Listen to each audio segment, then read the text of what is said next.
In this video, we'll show you the procedure for application of KBS Top Coater. Okay, I want to talk a little bit about another project that we're working on here is an old toolbox. Now we've done the wire wheel, we've done the clean, we've done the rust blast, and we're just coating it with RustSeal right now.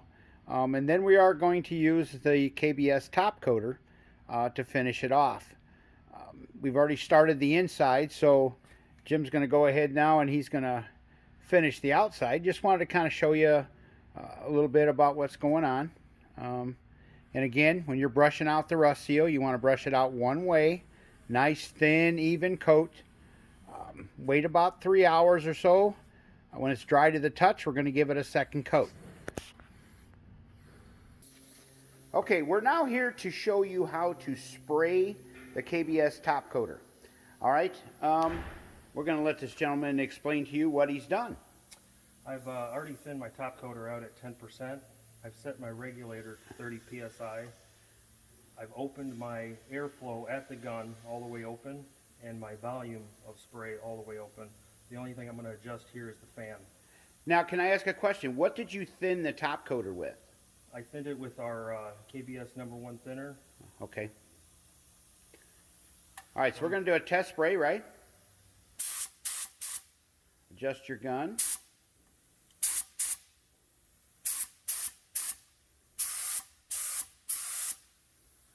Okay, so we're done with the test spray. Now we're going to set the project up and spray it, and we'll show you how that's done. Okay, we're back, and we have this project all set up, and we're going to go ahead and spray the KBS Top Coater.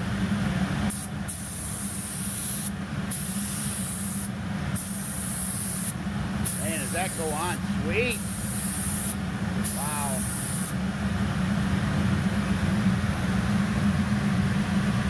Now, mind you that we did put 2 coats of RustSeal on there. Okay, we're back with the Toolbox project.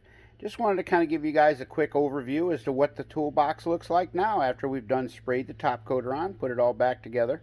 We did the hardware in the KBS blacktop. Looks really good. All right, have a good day. Thanks for taking time to watch this video. We hope you find these money-saving and time-saving tips useful.